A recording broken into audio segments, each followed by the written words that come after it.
What is good, you guys? Welcome back to the Hero Report. Welcome back to a brand new video. In today's video, we're going to be doing something very exciting, man. I'm going to be naming my top 5 remaining free agents that the Heat have a realistic chance of getting with their last 15th roster spot at the mid-level exception. Now, obviously, we'll get into, the implications of going to the tax and stuff like that later in the video. But before we get into that, make sure you leave a like, subscribe, and comment down below. Also, like I said in the previous video, the videos will not be coming as frequently because I am going back to college this week. So you guys know how that gets. So hopefully you guys, understand, but I still will be giving videos once, twice a week for sure. And also, last thing, hit up my Twitter. We did have like a nice, I did have like a Q&A thing where I asked people to ask questions or give me video suggestions. And I did have a couple of questions to ask. So I will be answering those questions.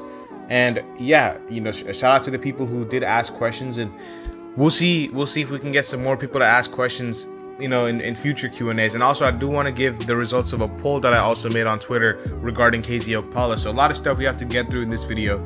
Let's get through the fan stuff first. Let's get to the questions. Now, these questions come from Justin Clark. Shout out to Justin. He's been a regular guy on my Twitter. And his number one question is, how do you feel about our bench? How do you feel about Gabe being our backup point guard? And lastly, where do you rank us amongst the East? So I'm going to break these up into 3 different pieces. So how do you feel about our bench is the main, is the main question.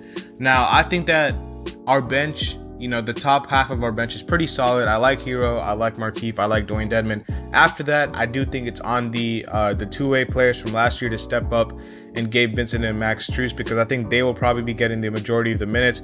Also, if KZ Okpala can show me something in this summer league, we only have 1 game remaining, but if he can show the coaching staff something, don't be surprised if his name is also thrown in on there. And then Omer 7 is the last guy who's probably going to be playable. I would love to see him get some minutes, but it would probably be tough with Dwayne Dedmon out there. You could do like a super big lineup of Dwayne Dedmon and Yurt 7 together, and then have like, Morris or Tucker at the 3, but I don't think they would do that. I think the bench needs one more player for me to feel, super confident, because it is a lot to ask of two-way players last year to step up and be rotational pieces, because it does take adjustment period.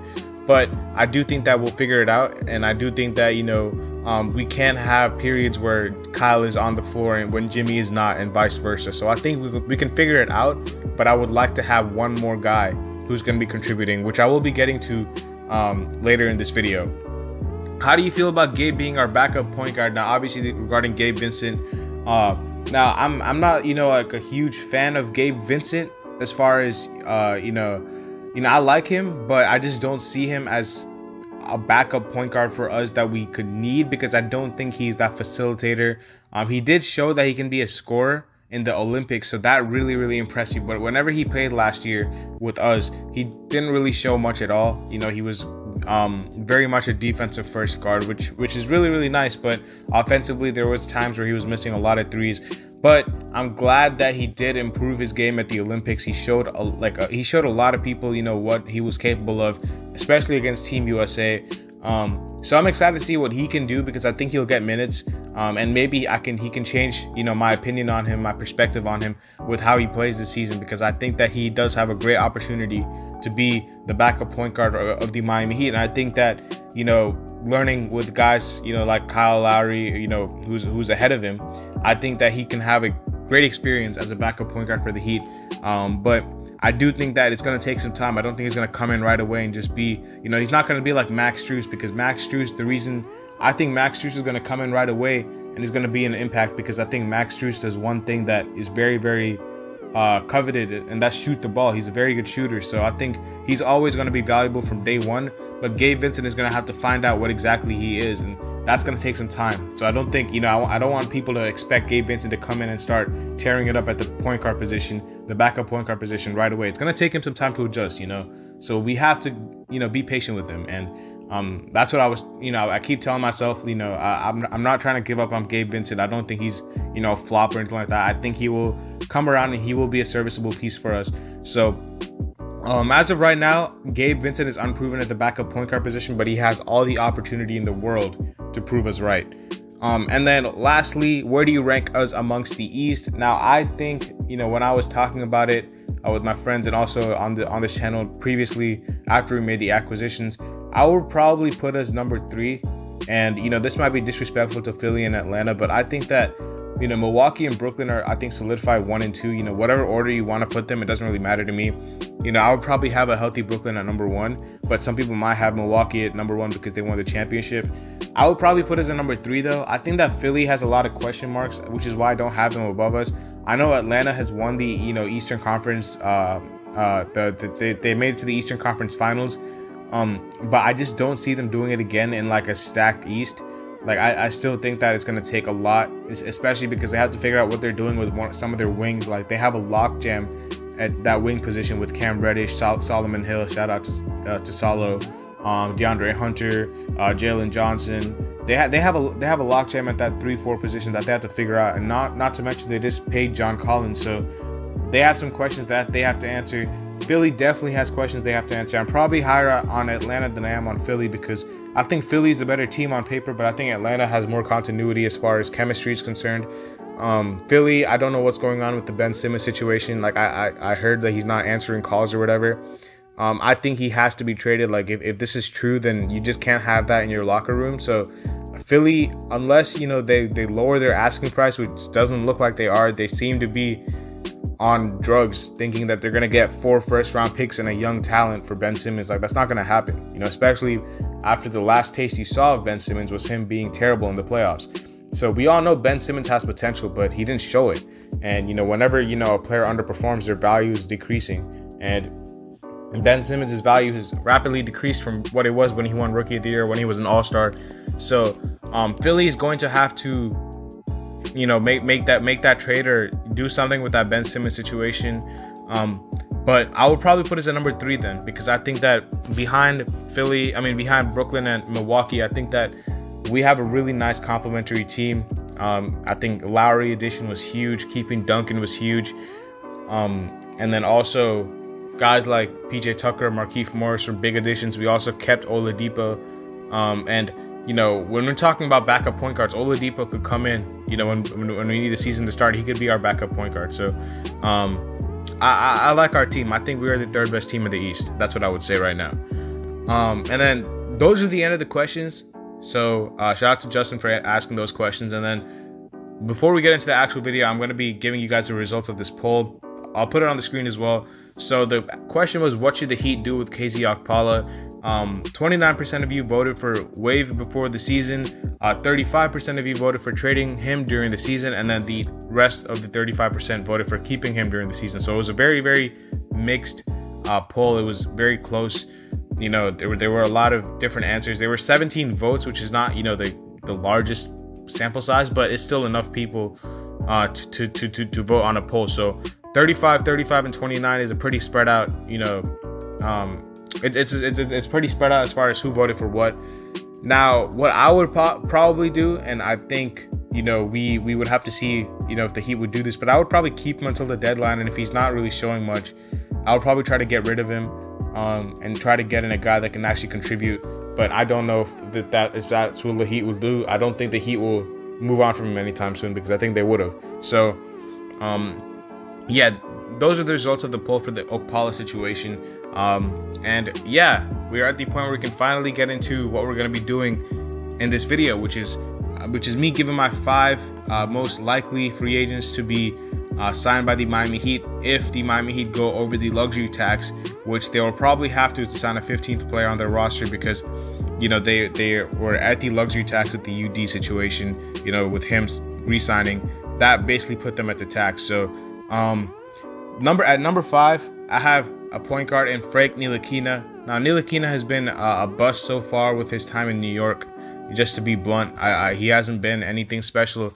But the one thing he does bring is defense, and I do think that off the bench, you know, he could really complement Tyler with the defensive capabilities here. I think that I would like Ntilikina, because I think that Ntilikina is a very he's a guy that I just think needs to find the right situation. I think him, he's the only like point guard I have on this list. You know, Isaiah Thomas, I considered putting him on this list, but I was just like, Isaiah Thomas is just, I don't think the Heat will sign him. Like, I don't see it whatsoever. Like, especially because of the defensive fit around Tyler. I don't think that'll happen. So Isaiah Thomas is kind of like an honorable mention. So Ntilikina is literally like the only point guard on this list because there aren't really that many point guards on the market. But I do like Ntilikina's game. I think that Ntilikina, I was really high on him coming out of France, but unfortunately did not really show much, in the NBA. And I do think that he just needs the right situation around him. And the Heat are notorious for, whenever a guy goes to the Heat, they usually have their like best season. Like Dion Waiters, who was like a bust before he came here. He was the 4th overall pick and he couldn't really find a situation. James Johnson had his best years here. Olynyk, people like that, who just need to find the right situation for them. I think, they can just come to Miami, like Rodney McGruder, Wayne Ellington, Tyler Johnson, people like this, man, like Hassan Whiteside. Like, there's so many guys who came here and just had their best seasons. Like, so I think that Frank Ntilikina could be that guy to come and be our backup point guard if Gabe Vincent is not trusted. The problem is, I think he's very similar to Gabe Vincent as far as his game is concerned. Not really that much of an offensive threat, but defensively, that's where he makes his mark.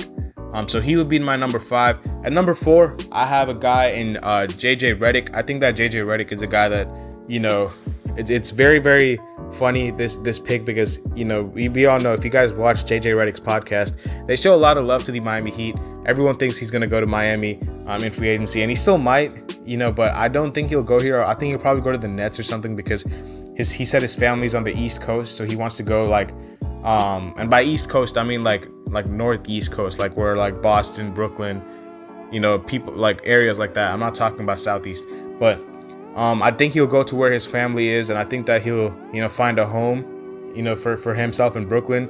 But he's still a very valuable asset because you can never have too much shooting, man. I think him and Duncan are very close, and I think that would just be really nice to see.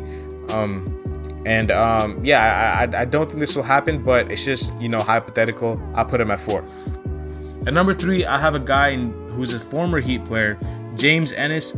Now, James Ennis is a 3-and-D player. I like James Ennis's game. He had that ridiculous dunk in the Heat uniform. I think it was against the Wizards. But maybe I'm tripping. I was probably against the Wizards. I'm pretty sure it was against the Wizards where he just posterized someone. But that was like years ago. But he's a 3-and-D wing, man. He's 3-and-D, and I think that you can never have too many 3-and-D players. He did shoot about 43% from 3 last year with the Magic. And I think that, James Ennis would just be a great fit for this team, especially because he knows the system, he knows the culture, he knows the coach, the front office, he knows the Heat way because he's been here. So I would like James Ennis on this team. I don't think that's a far-fetched, idea for him to come back to Miami, a reunion here. So I mean, he's probably going to receive interest from other teams, but I would like James Ennis here as well. And then number 2, we have Wesley Matthews. So Wesley Matthews is a guy that a lot of you guys wanted. A lot of Heat Twitter, wants Wesley Matthews. I'm not really, I don't really see why not. Wesley Matthews is another 3-and-D player. He's a very nice 3-point shooter, and I think that he would come in and just fit a team right away. Last year he didn't shoot that well from the 3-point line, but I think that if he comes, to the Heat, we can get him a lot of open shots. Lowry, Jimmy, Bam were really good passers, and then you have him and Duncan, lineups with him and Duncan both on the court, or alternate lineups with Duncan off and him on, and you still have Max Strus. So you have a lot of shooters, which we really lacked last season. We were like very bad at, as far as 3-point shooting percentage as a team, and Wesley Matthews would come in and just be a knockdown shooter for us, and he could also be a really good defender too. So Wesley Matthews, he's also familiar with Jimmy because they played at Marquette. So I think that Wesley Matthews would be a nice player to have on this team. I would be more than happy with Wesley Matthews as the 15th player on the roster. I would not be complaining whatsoever. And then lastly, my number 1 free agent target, in my opinion, for the 15th position on the roster is Josh Hart. Now, Josh Hart is restricted, so the New Orleans Pelicans might just match whatever we throw at Josh Hart with our remaining money. But Josh Hart, I think, is a very underrated player. He was one of the best rebounding guards. He averaged about 8 rebounds per game. He can defend, 1 through 4, and he can shoot 35% or better from 3. And I think any team could use that. I think that's such a valuable asset, rebounding, defense, shooting. Like, that's basically the total package apart from his playmaking. So I think I would love Josh Hart, man. I think Josh Hart is in a similar situation where he just needs to find a situation where he can just be, you know, be part of a team consistently. And I think that Josh Hart, I think he would fit that Miami grit, toughness, culture. And I think that I would love Josh Hart on this team. I'm really hoping that Josh Hart can somehow find his way on the Heat, because I think he's my #1 guy that I would love on the Heat. I know he's not a point guard, but, you know, I don't think you need him to be. He can be a small forward for us, which we still don't have a small forward, backup small forward anyway. So I would love Josh Hart, man. I would absolutely love Josh Hart. Now, Avery Bradley, like I said, like Isaiah Thomas, was on this list until I took him off. Apparently, if you get traded mid-season, you cannot sign with that team that traded you after the season. It's like a rule by the NBA. So I was gonna put Avery Bradley on this list, but you have to wait a year after you were traded by your old team to sign with them back again. So Avery Bradley's not gonna happen. Isaiah Thomas, I just didn't. I wanted to put him on the list, but I didn't think the Heat would do it whatsoever. You know, with him and Tyler as a backcourt, I don't think that would be a nightmare defensively. So, yeah, I think that I'm happy with my list. Like I said, Josh Hart is my #1 preference. Let me know what you guys your thoughts are. You know, who would you like? You know, obviously there's big guys like DeMarcus Cousins, Paul Millsap, Lauri Markkanen. I didn't go for them because I think our bigs are fine, especially with Yurtseven at the back end as well. So I'm not too worried about the center position. Bam, Dedmon. You know, you still have PJ and Markieff at the 4s. I'm very happy with that. So I just think that the 1, 2, and 3, if we can just use a little bit more depth, especially that 1 and 3 position, I'll be, you know, more than happy. So let me know what your thoughts are about, you know, my list, and also about what I said in the first part of my video, answering the questions and give my thoughts on the poll. And yeah, that's going to be it for me. Like I said, man, I'll see you guys later as always. Peace.